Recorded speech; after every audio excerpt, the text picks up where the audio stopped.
कंकाल का रहस्य। चौरा गांव के खेतों में इन दिनों खुदाई का काम चल रहा था। असल में इसी गांव से होकर एक अच्छी सड़क गुजरनी थी, इसलिए यहाँ खुदाई शुरू की गई थी। अचानक एक दिन खुदाई करने वाली मशीन से कुछ टकराता है। बाद में जब खोजबीन की जाती है तो वहां से 2 कंकाल मिलते हैं। पुलिस गांव के लोगों से पूछताछ शुरू करती है। आप लोगों को क्या लगता है ये किसके कंकाल हो सकते हैं? अरे साहब, हमें क्या पता ये किसके कंकाल है, आप ही लोग पता लगाइए। हम लोग तो बहुत ज्यादा डरे हुए हैं। हाँ, हमारी फॉरेंसिक टीम अभी आ रही है। ये बताओ कि इस गांव के रहने वाला कोई जोड़ा गायब तो नहीं ना? क्योंकि शुरुआती जांच में तो ये बात सामने आ रही है कि एक कंकाल किसी पुरुष का है तो एक किसी महिला का। साहब, हमें तो बहुत डर लग रहा है। ऐसे कंकाल मिलने का मतलब गांव के आसपास ही किसी की हत्या हुई है या फिर किसी को जलाकर मार डाला गया है। हाँ साहब, हम अपने परिवार को लेकर बहुत ही ज्यादा परेशान हैं। देखिए, आप लोगों की परेशानी हम समझ सकते हैं, लेकिन आप लोगों को पुलिस का सहयोग करना होगा, क्योंकि आपके सहयोग के बगैर हम ये पता नहीं लगा सकते हैं कि आखिर ये किसके कंकाल है और इनकी हत्या किसने की। ठीक है साहब, गांव के लोग आपका पूरा सहयोग करेंगे।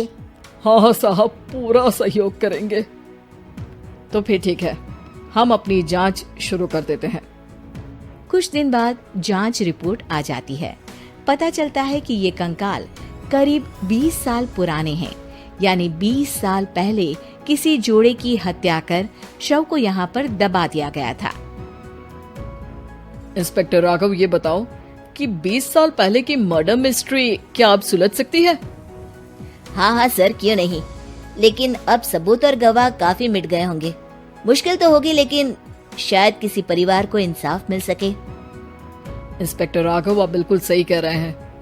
किसी परिवार को तो इंसाफ मिलेगा ही और किसी को उसके किए की सजा भी मिलेगी। जी सर, मैंने तो जांच शुरू भी कर दी है। 20 साल पहले इस गांव के 2 जोड़े अचानक कहीं गायब हो गए थे। मैंने दोनों ही परिवारों के बाकी के सदस्यों से बातचीत शुरू की तो उन्होंने बताया कि उनके बच्चे शहर गए थे, लेकिन आज तक वापस नहीं लौटे हैं।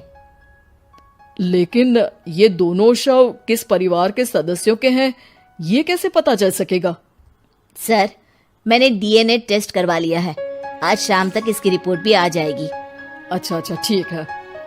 उसी शाम को सर, डीएनए रिपोर्ट के मुताबिक ये दोनों ही लाशें चौरा गांव के रहने वाले प्रधान सुल्तान सिंह के बेटे और बहू की है। लेकिन इनकी हत्याएं किसने की है, ये कैसे पता लगेगा? इसी का तो पता लगाने की कोशिश में जुटा हूँ सर। आज सुल्तान सिंह से मिलने भी जा रहा हूँ। मेरा बेटा और बहू तो मेरे लिए सिर्फ यादों में ही रह गए थे। हमें उनकी लाशें तक नहीं मिल सकी थी। आज 20 साल बाद उनके कंकाल मिले हैं। मैं अब किसके लिए जीऊं?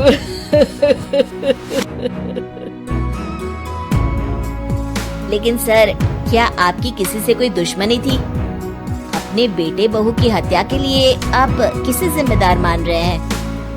अब मैं किसका नाम बोलूं?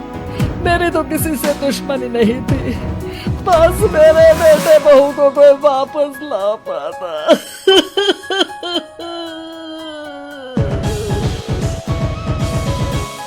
इसके बाद सुल्तान सिंह फूट फूट कर रोना शुरू कर देते हैं।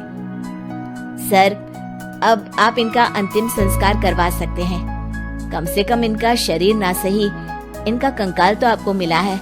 लेकिन हाँ, अगर आपको कुछ भी याद आए तो जरूर बताइएगा। मेरी तो बेटा अब उम्र हो गई है, लेकिन मेरे बेटे और बहू के हत्यारों का जरूर पता लगाइएगा, क्योंकि जब तक हत्यारे पकड़े नहीं जाएंगे मेरा मन नहीं मानेगा। सर, हमारी पूरी कोशिश रहेगी हत्यारे को पकड़ने की।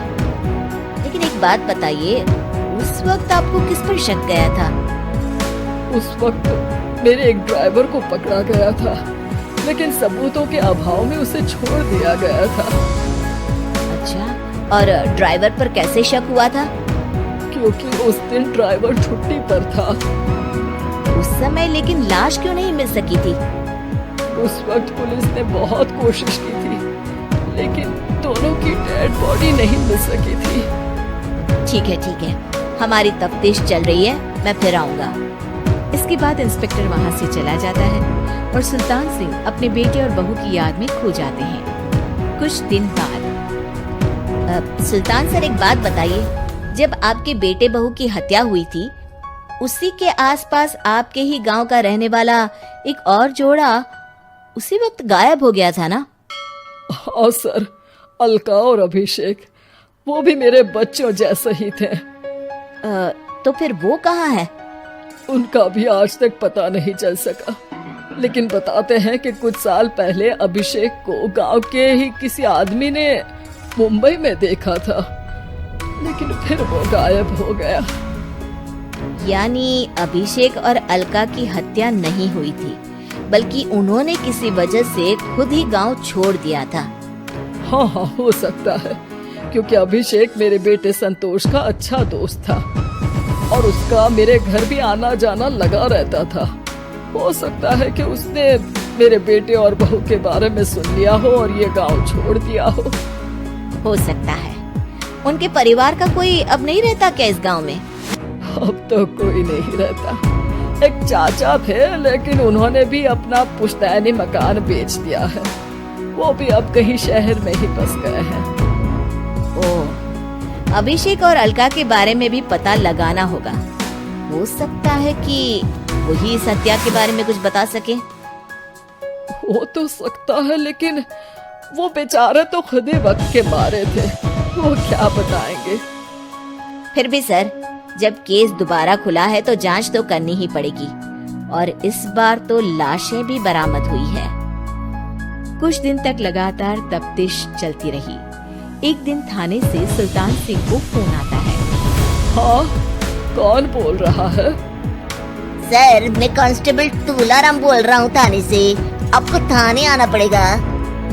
थाने? लेकिन क्यों? सर, किसी की पहचान करवानी है। अच्छा ठीक है, मैं दोपहर तक पहुंचता हूँ। सुल्तान सिंह दोपहर में थाने पहुंचता है। कई पुलिस के अधिकारी वहां मौजूद रहते हैं।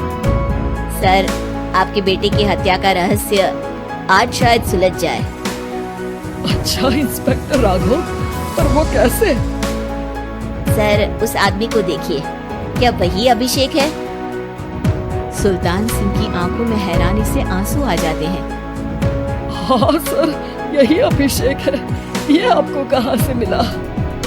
सिर्फ अभिषेक ही नहीं, बल्कि इसकी पत्नी अलका भी इसके साथ है। मैडम, जरा अभिषेक की पत्नी को लाइए। जैसे ही अलका को पेश किया जाता है, सुल्तान सिंह जमीन पर गिर जाते हैं। सुल्तान सर, क्या हुआ आपको? अब अलका को देखकर गिर क्यों गए? सुल्तान सिंह सर पकड़कर बैठ जाते हैं। ये अलका नहीं, बल्कि ये तो मेरी बहू रितु है। पूरा थाना एक दूसरे का मुंह देखने लगता है। क्या? इसके बाद हर किसी को दो कंकाल और हत्या का रहस्य समझ में आ गया। अभिषेक और रितु ने मिलकर संतोष और अलका की हत्या की थी और लाश को जमीन के नीचे दबा दिया था। आज 20 साल बाद इस हत्या का रहस्य खुल सका था कि अवैध प्रेम संबंध में दो मासूमों की जान गई थी।